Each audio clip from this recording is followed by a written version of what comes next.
Hello friends, welcome to my channel.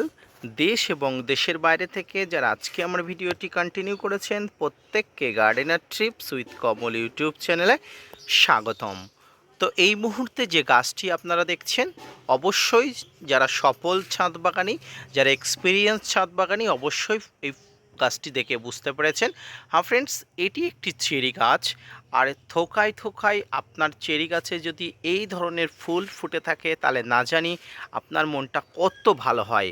তো friends, আজকে আমার ভিডিওর আলোচনার বিষয়বস্তু মূলত চেরি গাছে বিশেষ কয়েকটি সময়ে, অর্থাৎ বিশেষ কয়েকটি সময় এসে আপনার গাছের কি কি পরিচর্যা করতে হবে। পাশাপাশি আপনাদের অনেক সময় অভিযোগ থাকে আপনার চেরি গাছ বেড়ে যাচ্ছে কিন্তু কোনো ধরনের ফুলের আপনি দেখা পাচ্ছেন না, পাশাপাশি আপনার চেরি গাছে ফল তো আসেই না। তো সমস্ত সমস্যা নিয়ে, সমস্ত সমস্যার সমাধান নিয়ে কি কি পসিবিলিটি থাকে গাছে বিভিন্ন ধরনের রোগাক্রান্ত হওয়ার এবং তার কি কি সমাধান থাকে, তাই নিয়ে থাকছে আজকের ভিডিওটি। মনোযোগ সহকারে ধৈর্য নিয়ে দেখতে থাকুন। চেরি কথাটি মনে হলে আমাদের অনেক সময় হিমালয়ের সেই পার্বত্য ঠান্ডা অঞ্চলের কথা মনে পড়ে। এই চেরি ঠান্ডা অঞ্চলের একটি ফল হিসাবে আমরা জানতাম, কিন্তু বর্তমানে ছাদ বাগানে বিভিন্ন আকারের চেরি আমরা পালন করছি বা এই গাছ থেকে আমরা পাচ্ছি। চেরি গাছের দুটি জাত আছে, একটি হচ্ছে লো চিলি, একটি হচ্ছে হাই চিলি। অর্থাৎ একটি হচ্ছে ঠান্ডা অঞ্চলের চেরি গাছ, যেটি আমাদের এলাকাতে ভালো গ্রোথ করবে কিন্তু কোনোভাবেই কিন্তু গাছে ফুল আসবে না।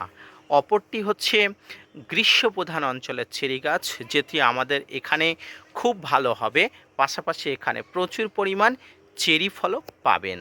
তো সর্বপ্রথম আপনাকে যেটি করতে হবে সেটি হচ্ছে গ্রীষ্মপ্রধান অঞ্চলের যে চেরি ফলগুলো আছে, চেরি গাছগুলো আছে এবং গ্রাফটিং গাছগুলো আছে, সেই গাছগুলো কিন্তু আপনাকে সিলেক্ট করতে হবে।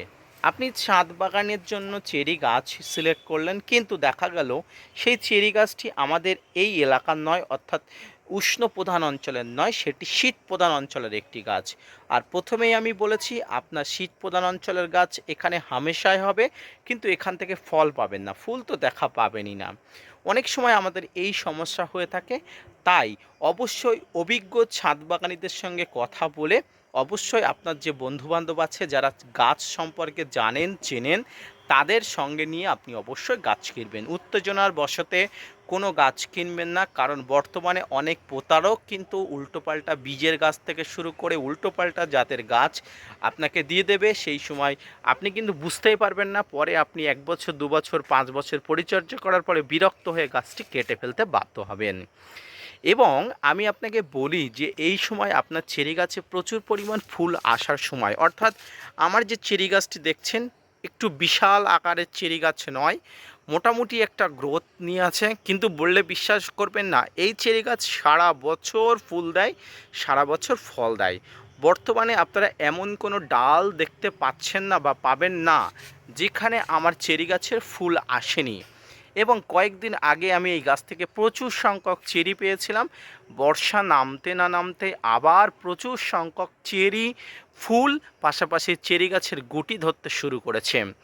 এটি আমি কোন পদ্ধতিতে পরিচর্যা করি, আসুন এবার আমি আলোচনা করি।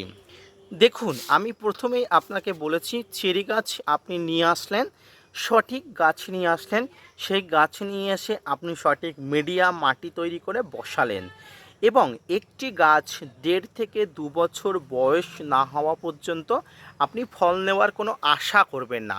যখন আপনার গাছটি 1.5 থেকে 2 বছর ওভার হয়ে যাবে, ফুল ফল আসবে না, তখন কিন্তু আপনি চিন্তিত হতে পারেন যে গাছে কেন ফুল আসছে না, ফল ধরছে না। কিন্তু যখন গাছের বয়স 1.5 বছর বা 2 বছরের নিচে থাকবে এবং গাছটি ম্যাচিওর থাকবে না, তখন কিন্তু আপনার চিন্তা করা কিন্তু বৃথা। দেখুন, এই চেরি গাছটির বয়স মোটামুটি হারে 2 বছর, আর এই 2 বছর একটা গাছে মোটামুটি অনেক দিন থেকে এই গাছে ফুল বা ফল দেওয়া শুরু করছে। এর মিডিয়া তৈরি করতে হয় সাধারণত বাগানের নর্মাল মাটি, এর সঙ্গে কিছু পরিমাণ মিশ্র খাবার মিশিয়ে আপনাকে দিতে হয়। তবে কোকোপিট মেশালে খুব ভালো হয়। চেরি গাছ প্রচুর জল খেতে পছন্দ করে, কিন্তু অতিরিক্ত জল কিন্তু সহ্য করে না। আপনারা যদি আমার চেরি গাছের গোড়াটা দেখেন, অবশ্যই দেখুন এর শিকড়গুলো কিন্তু উপরের দিকে উঠে আসে, অর্থাৎ আমি যখন খাবারগুলো দিই এর যে ফিডিং এই যে রুটসগুলো আছে, ফিডিং রুটসগুলো কিন্তু জালের মতো কিন্তু বিছিয়ে আছে, আপনারা দেখতে পাচ্ছেন। এই ফিডিং রুটসগুলো থেকে কিন্তু গাছ খুব দ্রুত কিন্তু খাবার সংগ্রহ করে। আমি এই চেরি গাছটিতে প্রায় 3 মাস অন্তর অন্তর এখানে মিশ্র খাবার দিই। আর এই মিশ্র খাবারের মধ্যে থাকে নিমখোল, শিংকুচি, হাড় গুঁড়ো, ভার্মি কম্পোস্ট, বিভিন্ন ধরনের বাদাম খোল, বিভিন্ন ধরনের খাবার। অর্থাৎ আমি আমার ছাদ বাগানে যত রাসায়নিক সার বলুন বা যত মিশ্র খাবার বলুন সমস্ত গাছে দিই, ঠিক এই চেরি গাছটিও কিন্তু এমনভাবেই খাবার দিই, অর্থাৎ সমস্ত মিশ্র খাবারই কিন্তু এই গাছে দিই। এবং এবার আসি, আপনাদের যাদের ম্যাচিওর গাছ আছে, ধরুন আপনি এই অঞ্চলের চেরি গাছ নিলেন, অর্থাৎ গ্রীষ্মপ্রধান অঞ্চলের চেরি গাছ নিলেন, তবু আপনার গাছে ফুল আসছে না, আপনাকে বলবো 2 বছর বয়স হয়ে গেলে আপনি বুস্টার 2 নামে একটি পিজিআর আছে, সেই বুস্টার 2 পিজিআরটি আপনি আপনার গাছে 10 দিন অন্তর অন্তর স্প্রে করবেন, দেখবেন ম্যাজিকের মতো ফল পাবেন। আমি অন্তত আপনাকে গ্যারান্টি দিয়ে বলছি। আপনার গাছে যদি ফুল ফল আসতে খুব দেরি করে, আপনার গাছটি যদি ম্যাচিওর হয়ে যায়, সেই মুহূর্তে আপনি বুস্টার 2 ব্যবহার করবেন। আমি আশাবাদী আপনি এই বুস্টার 2 ব্যবহার করলে কিন্তু আপনার গাছে ফুল ফল আনাতে পারবেন। এবারে ধরুন আপনার গাছে ফুল ফল আসলো, এই সময় কি করবেন? আপনার গাছে যখন ফুল এসে যাবে, সমস্ত ফুল যখন একসঙ্গে এসে যাবে, তখন আপনি আর কিন্তু এই বুস্টার 2 স্প্রে করবেন না। তখন আপনার গাছে ফুল ফুটে যাওয়ার আগে আপনি একবার যেটা ব্যবহার করবেন সেটি হচ্ছে যে কোনো ভালো মানের একটি মাইক্রোনিউট্রিয়েন্ট অর্থাৎ বোরন। বোরন 1 গ্রাম 1 লিটার জলে নিয়ে এর সঙ্গে এসওপি অর্থাৎ সালফেট অফ পটাশ নিয়ে আপনাকে একবার এই চেরি গাছে স্প্রে করে দিতে হবে।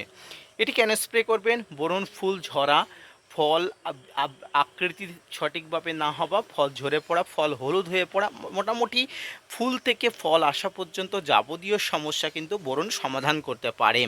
পাশাপাশি এসওপি অর্থাৎ সালফেট অফ পটাশ কিন্তু গাছের ভিতর থেকে রোগ মুক্তি থেকে শুরু করে বিভিন্ন কার্যক্ষমতা বা কায়িক ক্ষমতা কিন্তু সঠিকভাবে করতে সাহায্য করে।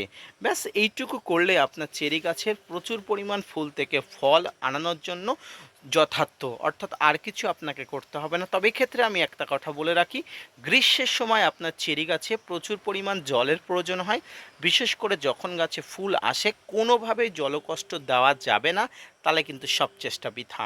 আর বর্ষাকালে আপনাকে খেয়াল রাখতে হবে গাছের গোড়াতে কোনোভাবেই যাতে জল না জমে, অর্থাৎ আমি আগেই বলেছি চেরি গাছ জল পছন্দ করে কিন্তু জল জমা পছন্দ করে না, তাই আপনার ড্রেনেজ সিস্টেম বা ড্রেনেজ হোলটি যাতে ঠিক থাকে সেদিকে কিন্তু লক্ষ্য রাখতে হবে।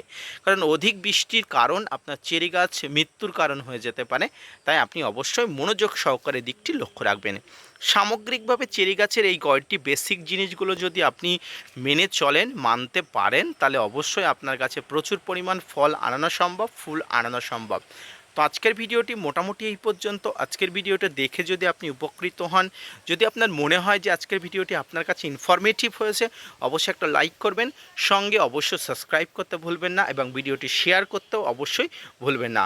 মনোযোগ সহকারে ধৈর্য নিয়ে ভিডিওটি দেখার জন্য অসংখ্য ধন্যবাদ।